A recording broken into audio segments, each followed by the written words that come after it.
தமிழக வெற்றிக் கழகத்தின் முதல் மாநில மாநாடு அக்டோபர் 27 விக்கிரவாண்டி அருகே நடைபெறும் என விஜய் அறிவிப்பு. கட்சியின் கொள்கைகள் மற்றும் அதை சார்ந்த செயல் திட்டங்கள் அன்றைய தினம் பிரகடனப்படுத்தப்படும் என அறிக்கை.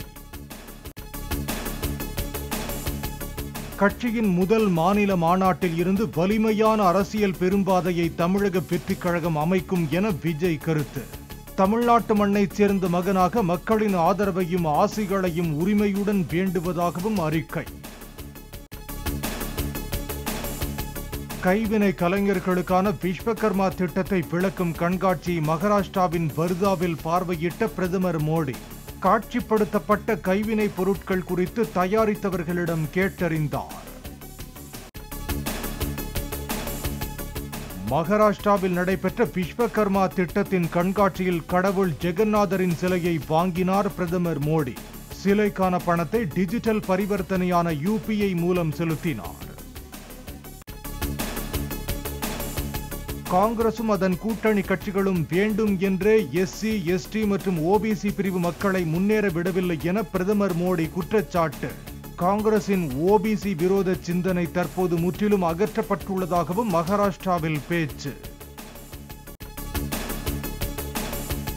தமிழ்நாடு அரசால் அறிவிக்கப்பட்ட திட்டங்களின் தற்போதைய நிலை குறித்து முதலமைச்சர் MK ஸ்டாலின் ஆலோசனை. சென்னையில் உள்ள நதிகள் சீரமைப்பு தொடர்பாகவும் அமைச்சர்களுடன் ஆலோசனை மேற்கொண்டதாக தகவல்.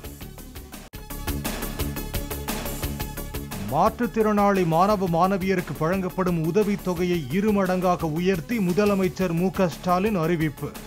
முதலமைச்சரின் ஆராய்ச்சி உதவித்தொகை திட்டத்தின் கீழ் 50 மாற்றுத்திறனாளிகளுக்கு தலா 1 லட்சம் ரூபாய் வழங்கவும் உத்தரவு. அரசின் மீது கோபத்தின் உச்சியில் உள்ள மக்களின் கவனத்தை திசை திருப்ப SP வேலுமணி மீது வழக்கு பதியப்பட்டுள்ளதாக எடப்பாடி பழனிசாமி விமர்சனம். பொய் வழக்கு போட்டு அதிமுகவை முடக்க நினைக்கும் திமுக அரசின் சவாலை சட்டப்படி எதிர்கொள்ள தயார் என்றும் அறிக்கை. சென்னை ஆலந்தூர் அருகே அம்மா உணவகத்தில் அரசு பள்ளி இயங்கி வருவதாக எடப்பாடி பழனிசாமி குற்றச்சாட்டு. உடனடியாக அந்த அம்மா உணவகத்தை முழுமையாக நடத்தவும் மாணவர்களுக்கு வேறொரு பாதுகாப்பான இடத்தை வழங்கவும் வலியுறுத்தல். முந்தைய ஆட்சி காலத்தில் திருப்பதி லட்டில் விலங்கு கொழுப்பு கலக்கப்பட்ட நெய் பயன்படுத்தப்பட்டதாக ஆந்திர முதலமைச்சர் சந்திரபாபு நாயுடு குற்றம் சாட்டியிருந்த விவகாரம். நீதிபதி தலைமையிலான சிறப்பு புலனாய்வு குழுவை அமைக்க கோரி YSR காங்கிரஸ் தரப்பில் விஜயவாடா உயர் நீதிமன்றத்தில் மனு. திருப்பதி கோயிலில் நெய்வேத்திய பிரசாதங்கள், பக்தர்களுக்கு வழங்கப்படும் லட்டு ஆகியவற்றின் தரம், சுவையில் குறை இருந்ததை சுட்டிக்காட்டியதாக முன்னாள் தலைமை அர்ச்சகர் பேட்டி. தேவஸ்தான நிர்வாகத்தில் பலமுறை புகார் தெரிவித்தும் கண்டுகொள்ளவில்லை என 5 ஆண்டுக்கு முன்பு தலைமை அர்ச்சகராக இருந்த ரமண தீட்சிதலு புகார். திருப்பதி லட்டு தயாரிப்புக்கான நெய்யில் விலங்கு கொழுப்பு கலந்திருப்பதாக எழுந்த புகார் குறித்து விரிவான விசாரணை மேற்கொள்ளப்படும். தவறு செய்தவர்கள் யாராக இருந்தாலும் கடும் நடவடிக்கை எடுக்கப்படும் என மத்திய உணவுத்துறை அமைச்சர் பிரகலாத் ஜோஷி திட்டவட்டம். திருப்பதி ஏழுமலையான் கோயிலில் லட்டு தயாரிக்க தரக்குறைவான நெய்யை விநியோகம் செய்தது யார் என்பது குறித்து விரிவான விசாரணைக்கு உத்தரவு. உடனே விரிவான அறிக்கை தாக்கல் செய்யுமாறு திருப்பதி தேவஸ்தானத்திற்கு ஆந்திர சுகாதாரத்துறை தரப்பில் கடிதம். திருப்பதி லட்டு தயாரிப்பதற்கான நெய் 2 பிரபல லேபுகளில் பரிசோதிக்கப்பட்டதில் கலப்படம் உறுதியானதாக தேவஸ்தான அதிகாரி தகவல். திருப்பதி லட்டில் விலங்கு கொழுப்பு, வெஜிடபிள் ஆயில் உள்ளிட்டவை கலக்கப்பட்டது கண்டறியப்பட்டதாக செயல் அதிகாரி ஷியாமலா ராவ் விளக்கம்.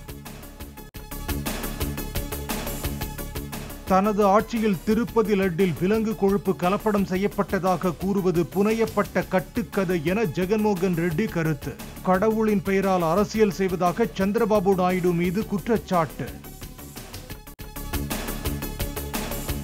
தங்களது நெய்யின் தரத்தை எங்கு வேண்டுமானாலும் நிரூபிக்க தயார் என திருப்பதி லட்டு தயாரிக்க நெய் சப்ளை செய்த திண்டுக்கல் AR டைரி ஃபுட்ஸ் நிறுவனம் விளக்கம். நெய் தரம் குறித்து திருப்பதி தேவஸ்தானம் கேட்ட கேள்விகளுக்கு அறிவியல் பூர்வமாக பதிலளித்துள்ளதாகவும் தகவல். பழனி பஞ்சாமிர்தம் தயாரிக்க பயன்படுத்தப்படும் நெய் ஆவி நிறுவனத்திடம் இருந்து மட்டுமே கொள்முதல் செய்யப்படுவதாக தமிழக அரசு தகவல். திருப்பதி லட்டுக்காக நெய் விநியோகம் செய்த ஏஆர் டெய்ரி நிறுவனம் பழனி பஞ்சாமிர்தத்துக்கும் சப்ளை செய்வதாக பரவும் தகவலில் உண்மை இல்லை என்றும் விளக்கம். பெங்களூருவில் இஸ்லாமியர்கள் அதிகம் வசிக்கும் இடத்தை மினி பாகிஸ்தான் என கர்நாடக உயர்நீதிமன்ற நீதிபதி ஸ்ரீ ஷானந்தா குறிப்பிட்ட விவகாரம் தாமாக முன்வந்து விசாரித்த உச்சநீதிமன்றம் நீதிபதிகள் எத்தகைய கருத்தை கூற வேண்டும் என வழிகாட்டுதலை உருவாக்க வேண்டிய தேவை ஏற்பட்டுள்ளதாக கருத்து. சென்னை ராயப்பேட்டையில் அதிமுக தலைமை அலுவலகத்திற்கு எதிரே நடைபெறும் மழைநீர் வடிகால் பணிகளை ஆய்வு செய்தார் அமைச்சர் உதயநிதி ஸ்டாலின். நடுக்குப்பத்தில் மேம்படுத்தப்பட்ட மீன் சந்தை அங்காடி மற்றும் உள் விளையாட்டு அரங்கத்தையும் திறந்து வைத்தார். ஆம்ஸ்டாங் கொலை வழக்கில் செல்வ பெருந்தகையை தொடர்புபடுத்தி ராகுல் காந்திக்கு கடிதம் அனுப்பிய விவகாரம் பிஎஸ்பி மாநில பொதுச் செயலாளர் ஜெய்சங்கரிடம் 100 கோடி ரூபாய் நஷ்ட ஈடு கேட்டு செல்வ பெருந்தகை தரப்பில் வக்கீல் நோட்டீஸ். சென்னை கொடுங்கையூரில் செயல்பட்டு வந்த SS ஹைதராபாத் பிரியாணி கடையில் சிக்கன் சாப்பிட்டவருக்கு உடல்நலம் பாதிக்கப்பட்டதாக எழுந்த புகார். உணவு பாதுகாப்புத்துறை அதிகாரிகளின் சோதனையில் தரமற்ற முறையில் உணவு தயாரித்தது தெரிய வந்ததை அடுத்து பிரியாணி கடைக்கு சீல். 2015ஆம் ஆண்டு நடைபெற்ற ஓட்டுக்கு பணம் கொடுத்த வழக்கு விசாரணையில் தலையிடக்கூடாது என தெலங்கானா முதலமைச்சர் ரேவந்த் ரெட்டிக்கு உச்சநீதிமன்றம் உத்தரவு. முதல் குற்றவாளியாக ரேவந்த் ரெட்டி உள்ள நிலையில் வழக்கை வேறு மாநிலத்துக்கு மாற்றவும் உச்சநீதிமன்றம் மறுப்பு. சென்னை வளசரவாக்கத்தில் பின்னணி பாடகர் மனோவின் மகன்களை தாக்கியதாக 8 பேர் மீது போலீசார் வழக்கு பதிவு. 4 பைக்குகளில் வந்தவர்கள் தனது மகன்களை தாக்கியதாக CCTV ஆதாரங்களுடன் மனோவின் மனைவி ஜமீலா கொடுத்த புகாரில் போலீசார் நடவடிக்கை.